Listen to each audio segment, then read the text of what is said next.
In 1888, London was the frantic, pounding heart of the British Empire, a place where the light of industrial progress shone upon granite towers and opulent royal palaces. Yet Whitechapel, in the East End, was an open wound, bleeding from the souls society had cast aside. More than 80,000 people crowded into rotting tenements, where cracked walls whispered dark secrets and fog coiled like a phantom rising from the underworld. It turned the district into a maze of unending poverty and rampant disease where death lurked behind every corner. And the cries of children blended with the wind as it scraped through broken brick. After the Industrial Revolution, London's population exploded from 1 million to over 6 million in just a few decades. But Whitechapel became the dumping ground for those abandoned by progress. Exhausted coal miners from the north, Jewish refugees fleeing pogroms in Eastern Europe, and starving Irish escaping the Great Famine.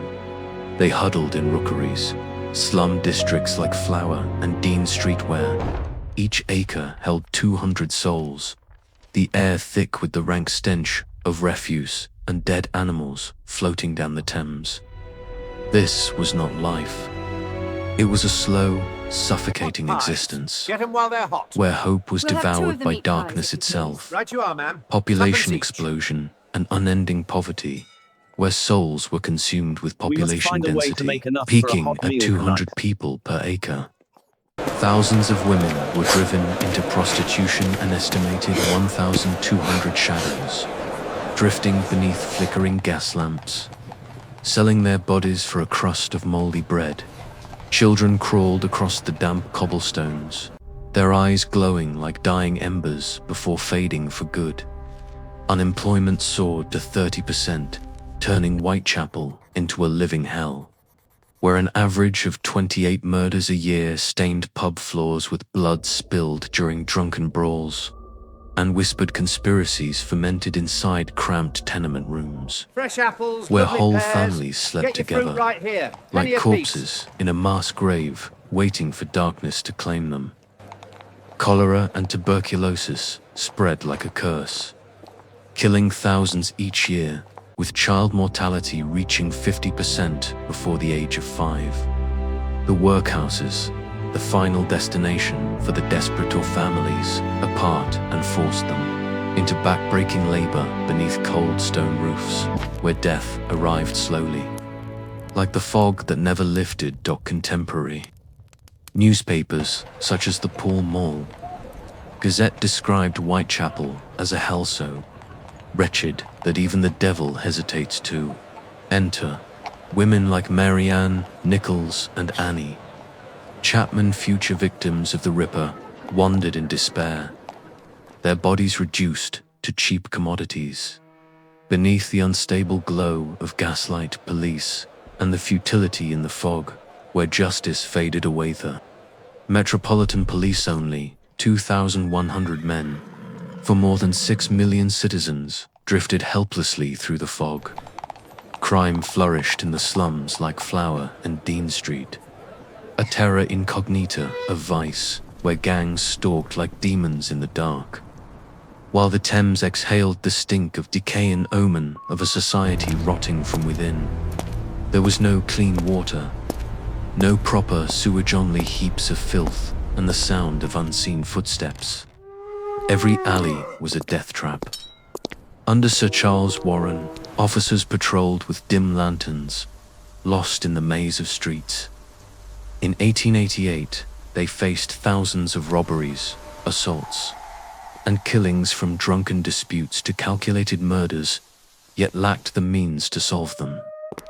No fingerprints, no photographs, only yellowed notebooks recording the names of lost souls.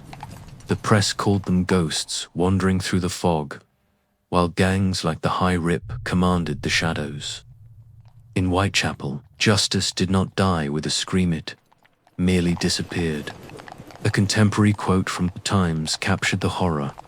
Whitechapel is a gaping wound, where blood flows unceasingly, and society turns its back on the souls crushed beneath the wheels of What do you make of progress. this fog? Old maps marked streets, Just another like London Brick night. Lane and Commercial Street in red arteries of poverty, where Jewish immigrants mixed with the Irish and native English, creating a volatile blend of cultures that ignited riots and I always knew deep-rooted there was a prejudice. reason I came here. Each red mark was a scar, foreshadowing crimes yet to come. The Pall Mall Gazette warned, "These streets are where the devil roams freely, and the fog conceals the darkest secrets of mankind." A lone woman under a gas lamp, her silhouette fading into the mist, symbolized thousands of destinies swallowed whole. After the Industrial Revolution, London grew, but Whitechapel was left behind, where disease claimed thousands and crime became a desperate escape, whispered like a curse that would never die.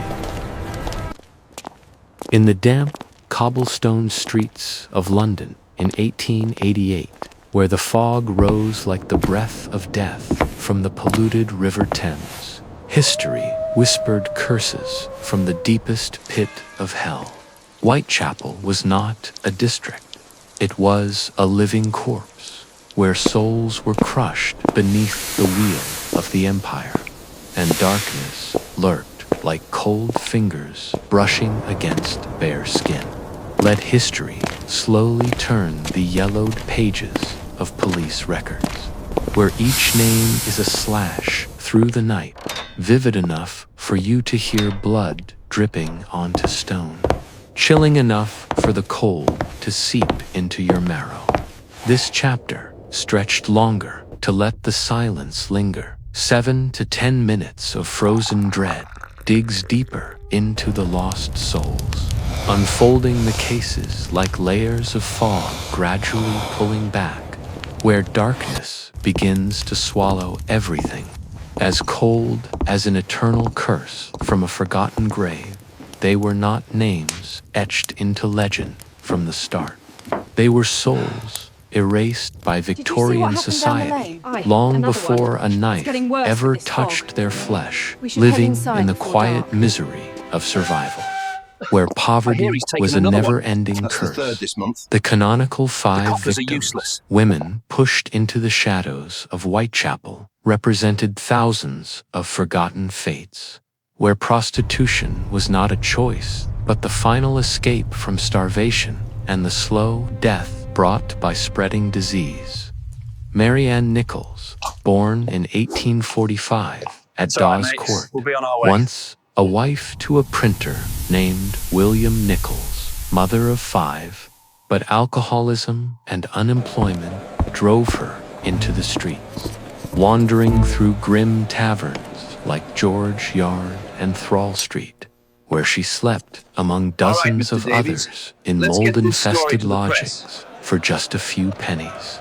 A night, a place the Times described as hell for lost souls. Annie Chapman, known as Dark Annie, born in 1841, once had a steady life with her husband, John Chapman, a coachman, but lung disease and addiction turned her into a ghost, selling her body under the dim gaslight on Hanbury Street, where her flesh became cheap currency among a sea of thousands forced into prostitution, and death came like a whisper from the fog.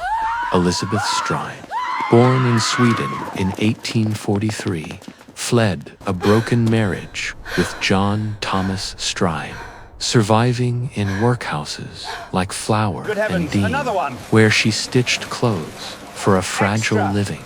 Yet poverty still pushed her into the dark passage of Dutfield's yard, where the sound of a passing cart echoed like fate's interruption.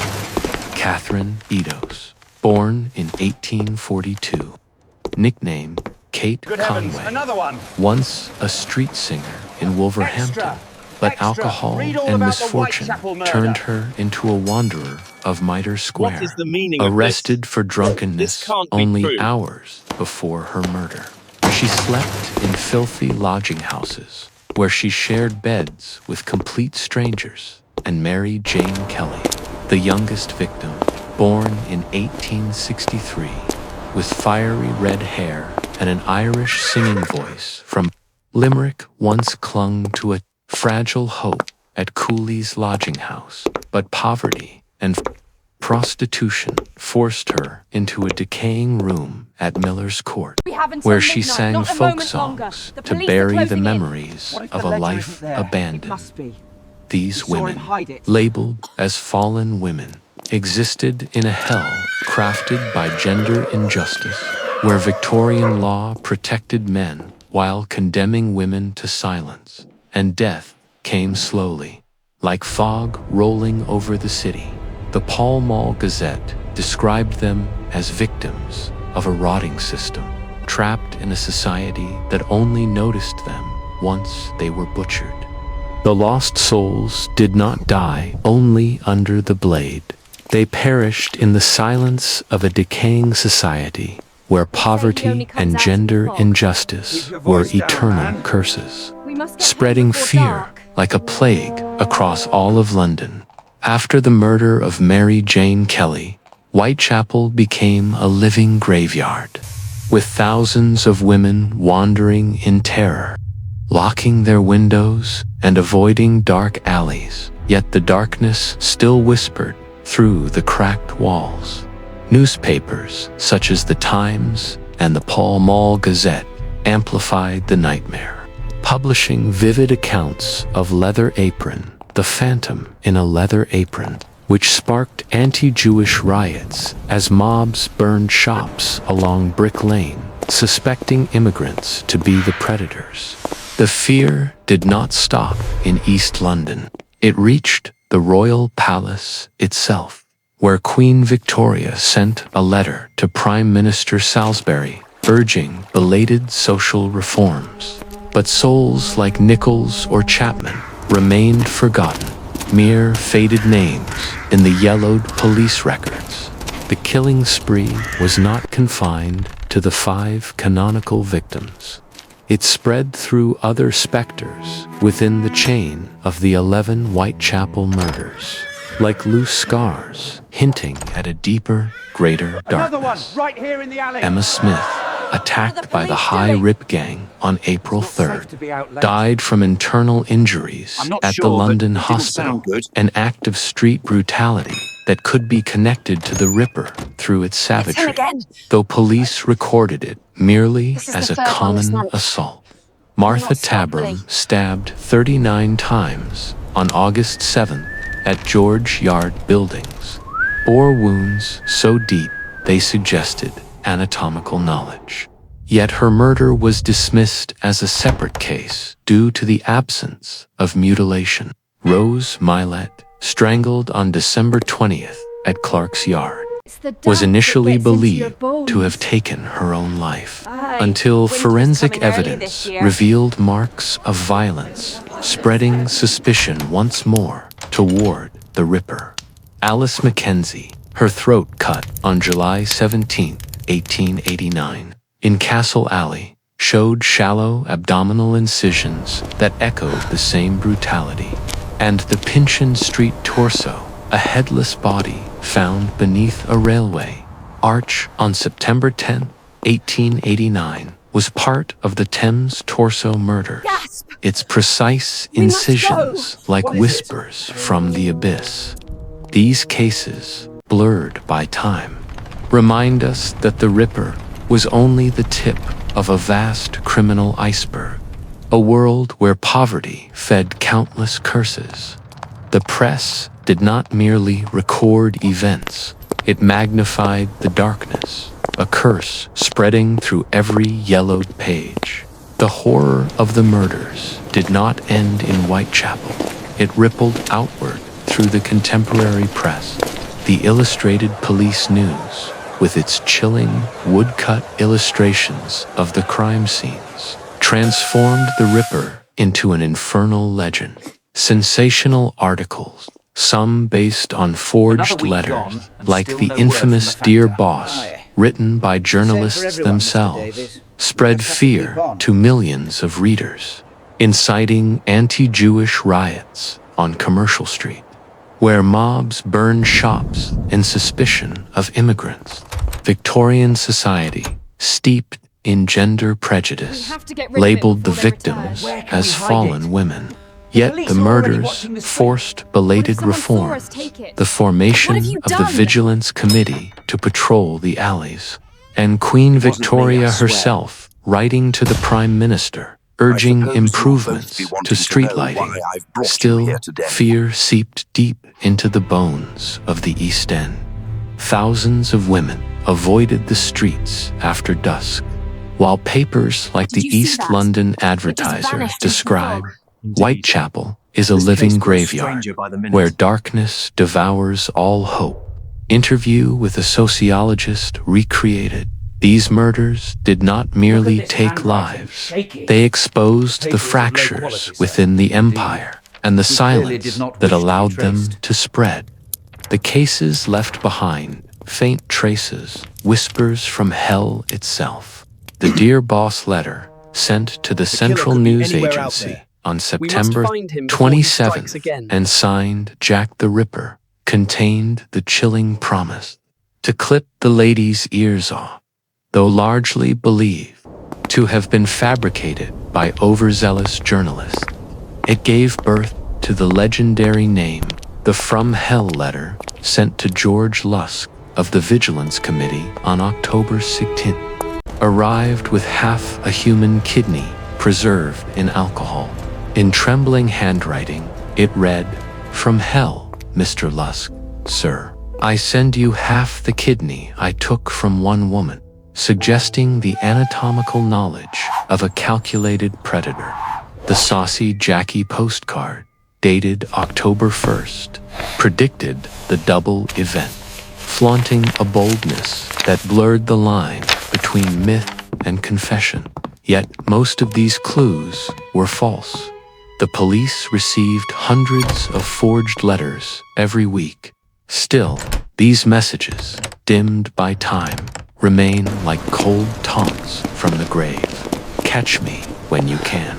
The legacy of the lost souls does not end here. It lingers like an eternal curse, a reminder that the Ripper did not merely kill 5 women. He killed the very soul of an empire. And that darkness remains, still whispering through the narrow alleys of Whitechapel, cold and immortal, like the fog that shrouds its forgotten graveyard. Gentlemen, we have a problem.